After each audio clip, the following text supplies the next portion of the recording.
Will the House please come to order and members kindly take their seats? Good morning.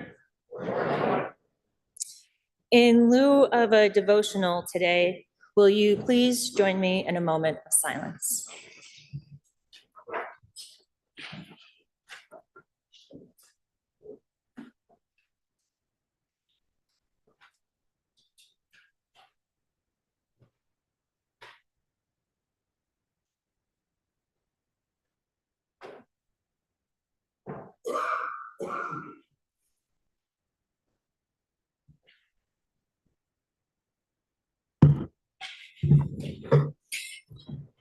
Will members please rise as Pages Haley Sherman of East Montpelier and Daphne Crone of South Burlington lead us in the Pledge of Allegiance.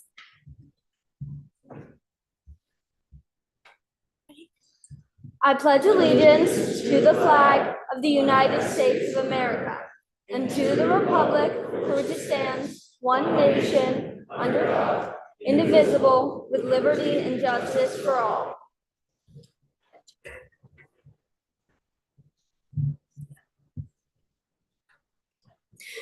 Members, we have 10 House bills for introduction this morning. First is House Bill 132. Is an act relating to the taking of fur bearers, introduced by Representative Sakowicz of Randolph and others. Please listen to the first reading of the bill. An act relating to the taking of fur bearers. Now the bill has been read the first time and is referred to the Committee on Environment. House Bill 133 is an act relating to repealing the statutes that authorize the state lottery in sports wagering, introduced by Representative Stevens of Waterbury and others. Please listen to the first reading of the bill. H 133, an act relating to repealing the statutes that authorize the state lottery and sports wagering. Now the bill has been read the first time and is referred to the Committee on Government Operations and Military Affairs. House Bill 134 is an act relating to calculating land use charge tax and creating a new land use change tax exemption for developing affordable housing, introduced by Representative Kimball of Woodstock and others. Please listen to the first reading of the bill. H 134, an act relating to calculating land use change tax and creating a new land use change tax exemption for developing affordable housing. Now the bill has been read the first time and is referred to the Committee on Ways and Means. Next is House Bill 135, which is an act relating to administrative and policy changes to Vermont tax laws and extending reimbursement to municipalities for tax abatement due to flooding, introduced by Representative Canfield of Fairhaven. Please listen to the first reading of the bill. H 135, an act relating to administrative and policy changes to Vermont tax laws and extending reimbursement to municipalities for tax abatement due to flooding. Now the bill has been read the first time and is referred to the Committee on Ways and Means. Next is House Bill 136, is an act relating to health insurance coverage for biomarker testing, introduced by Representative McCann of Montpelier and others. Please listen to the first reading of the bill. H 136, an act relating to health insurance coverage for biomarker testing. Now the bill has been read the first time and is referred to the Committee on Health Care. House Bill 137 is an act relating to the regulation of insurance products and services, introduced by Representative Marcotte of Coventry and others. Please listen to the first reading of the bill. H 137, an act relating to the regulation of insurance products and services. Now the bill has been read the first time and is referred to the Committee on Commerce and Economic Development.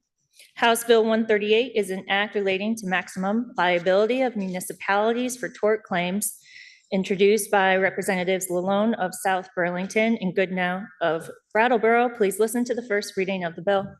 H 138, an act relating to maximum liability of municipalities for tort claims. Now the bill has been read the first time and is referred to the Committee on Judiciary. House Bill 139 is an act relating to requiring licensed athletic trainers at secondary school athletic events and practices, introduced by Representative Hango of Berkshire and others. Please listen to the first reading of the bill. H 139, an act relating to requiring licensed athletic trainers at secondary school athletic events and practices. Now the bill has been read the first time and is referred to the Committee on Education. Next is House Bill 140, which is an act relating to the provision of grants for community nurses and community care coordinators working in collaboration with municipalities, introduced by Representatives Holcomb of Norwich and Maslin of Thetford. Please listen to the first reading of the bill. H 140, an act relating to the provision of grants for community nurses and community care coordinators working in collaboration with municipalities. Now, the bill has been read the first time and is referred to the Committee on Human Services. And finally, House Bill 141 is an act relating to the fiscal year 2025 budget adjustments introduced by the Committee on Appropriations. Please listen to the first reading of the bill. H 141, an act relating to fiscal year 2025 budget adjustments. Now, the bill has been read the first time and affecting the revenue of the state. Bill is referred to the Committee on Ways and Means pursuant to House Rule 35A. Members, we have received a request to read a House concurrent resolution that the House and Senate adopted pursuant to the consent calendar. HCR 18 is a House concurrent resolution honoring Vermont's communications union districts for their visionary leadership and effective efforts in bringing world-class fiber optic service to rural communities. Please listen to the reading of the resolution. Whereas reliable broadband is a critical utility that enhances economic development, supports educational opportunities, facilitates telehealth services, enables remote work, and strengthens communities. And whereas in order to solve the rural broadband crisis in Vermont, in 2015, Acts and Resolves number 41, codified as 30 VSA Chapter 82, the General Assembly established the process for the formation and operation of a communications union district, CUD. And whereas the CUD structure places long-term control of fiber broadband assets in the hands of Vermonters through a governing board consisting of one representative from each town in the CUD. And whereas these unique municipal subdivisions, currently 9 in number, serve a pivotal role in addressing Vermont's digital divide, and their financing is acquired through the leveraging of municipal revenue bonds, securing grants from the Vermont Community Broadband Fund, entering into public-private partnerships, and using other financial resources, all without triggering financial liability for CUD member communities or individuals. And whereas the leadership, staff, and volunteers of the CUDs have demonstrated extraordinary dedication and collaboration in their establishment of fiber optic infrastructure in rural and remote areas of Vermont, resulting in a reduction from 100,000 to 20,000 of internet addresses with no or subpar broadband service. Now, therefore, be it resolved by the Senate and House of Representatives that the General Assembly honors Vermont's communication union districts for their visionary leadership and effective efforts in bringing world-class fiber optic service to rural communities.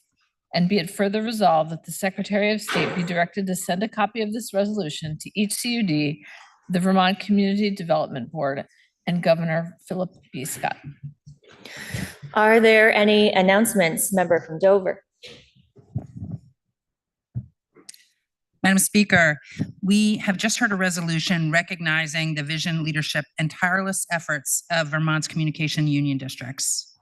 The statutory foundation of their work began in 2015, inspired by East Central Fiber. And that model showed us what was possible and set the stage for the creation of community-led CUDs. In 2019, with the passage of Act 78, and again in 2021 with Act 71, we supercharged these community-led efforts, providing critical tools, resources, and funding to accelerate broadband expansion. The results are really remarkable, and the build-out continues. Today, on behalf of so many of our colleagues, I am honored to introduce leaders from Vermont's CUDs whose dedication has been instrumental in this work.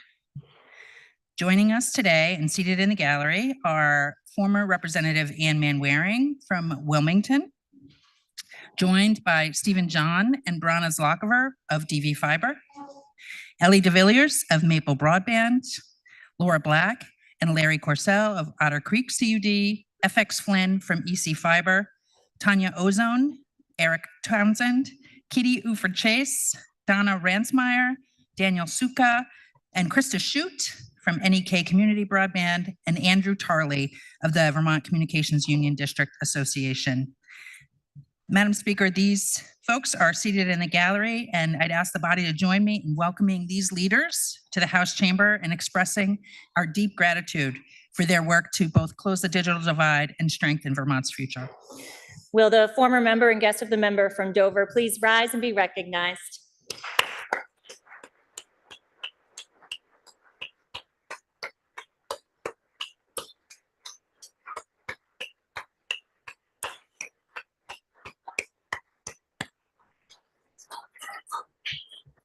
Member from Brattleboro. Madam Speaker, these are wild times we are living in, and so I am particularly grateful to welcome advocates and survivors representing Vermont's Network Against Domestic and Sexual Violence to the House today. Across Vermont, the 15-member organizations of the Vermont Network Against Domestic and Sexual Violence provide 24/7 support to survivors of domestic and sexual violence. These are independent nonprofit organizations who together serve every square mile of Vermont. These organizations offer a hotline, emergency housing, legal advocacy, children's services, and prevention programming. In 2024, member organizations answered over 22,000 hotline and chat line calls from Vermonters seeking support for issues of domestic and sexual violence. These are essential services Vermonters count on during some of the most difficult times in their lives. Please join me in recognizing the member organizations, staff, survivors, and allies here today, working to support survivors and uproot the causes of violence in our communities, and thank them for their work. Will the guest member from Brattleboro please rise and be recognized?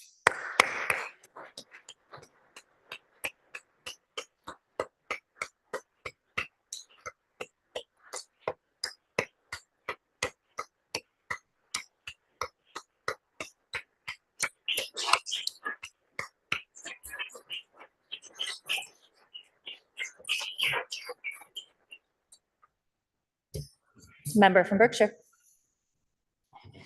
Thank you. The Rural Caucus will be meeting tomorrow morning at 8 a.m. and this is a room change in room 10 downstairs. Thank you. Are there any further announcements? Member from Essex Junction. Thank you, Madam Speaker. Today in the building is the 2025 class of the Vermont Leadership Institute. VLI was created by the Snelling Center for Government in 1995 and fosters citizen engagement and public service by empowering individuals to make meaningful contributions to the organizations, communities, and Vermont as a whole. Through VLI, participants gain valuable insights into themselves and their leadership potential, developing skills in reflection, systems thinking, and collaborative leadership. I wouldn't be standing here today if it wasn't for VLI. It was a transformative experience with an amazing group of people who supported me in my decision-making to run for office. The class of 2016, which I was a part of, was the best class ever, as is every class. The VLI class will be in the building today. Please take a moment to say hello and help me welcome them to the People's House. Will the guest member from Essex Junction please rise and be recognized?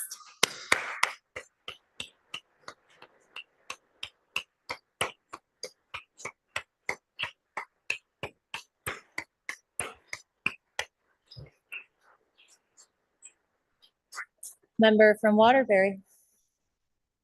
Thank you, Madam Speaker. We're very fortunate to have so many guests here this morning, but a particular guest I would like to call attention to is former Representative Mary Beth Redmond. Wouldn't surprise any of the members who knew her work here in the State House that she's involved with the Network Against Domestic Violence and many other things. So please welcome her. Thank you.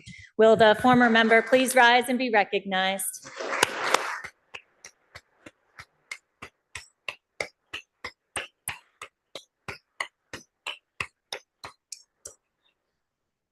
Member from Whitingham. Thank you, Madam Speaker. I wanted to take a moment to recognize Ann Manwaring, who held my seat and represented Wyndham-Stick for 10 years, from 2007 to 2017.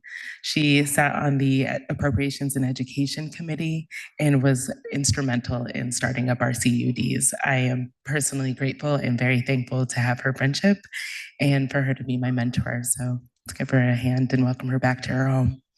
Will the former member please rise and be recognized?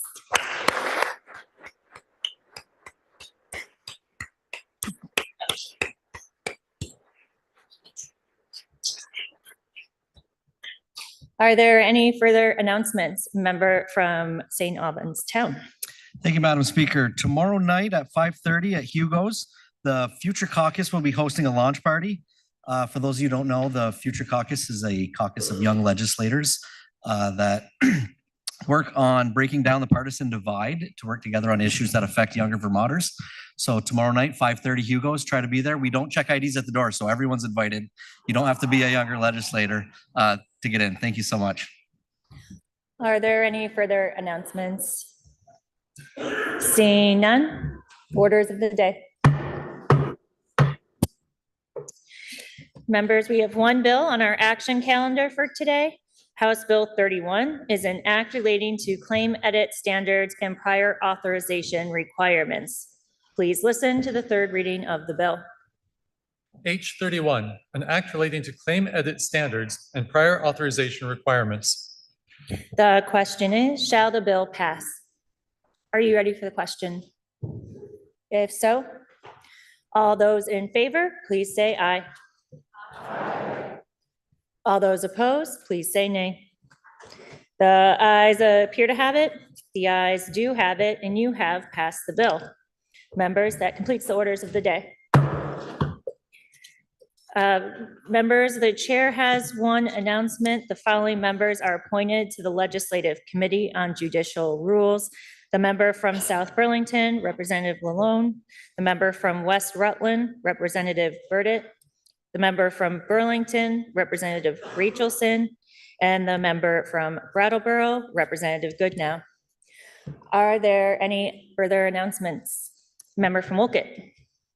Thank you, Madam Speaker. The Older Vermonters Caucus will be meeting tomorrow over in the Pavilion Building in room 267. We'll be hearing from Dr. Jill Bowen, the Commissioner of Dale, along with Deputy Commissioner Angela Smith-Jang. We'll be getting an update on the Age Strong Vermont, our multi-sector plan on aging, conflict-free case management for the Choices for Care program, and the financial stability of Vermont's nursing homes. We'll also be talking about the Older Americans Act and reauthorization of that. Thank you. Are there any further announcements? Member from Essex Junction. Madam Speaker, the Democrats will caucus in the Pavilion Room 263, 15 minutes after the floor. Member from St. Albans Town. Madam Speaker, House Republicans will caucus, I believe it's room 110 in the Pavilion, 15 minutes after adjournment. And member from Burlington. Madam Speaker, the House Progressive Caucus will caucus at noon in room 44. Last week, we discussed the housing crisis. This week, we're discussing what we're doing about the housing crisis. Our guests will be from the Land Access and Opportunity Board, Rural Edge, Two Rivers Ottauquechee Regional Commission, and Vermont Natural Resources Council. Are there any further announcements? Seeing none, member from St. Albans Town, can you please offer us a motion to adjourn until Wednesday, February 5th at 3 p.m. Madam Speaker, I make a motion this body stands in adjournment until Wednesday, February 5th at 3 p.m. You have heard the motion. Are you ready for the question? If so, all those in favor, please say aye. All those opposed, please say nay. The ayes appear to have it. The ayes do have it, and this body stands in adjournment until tomorrow.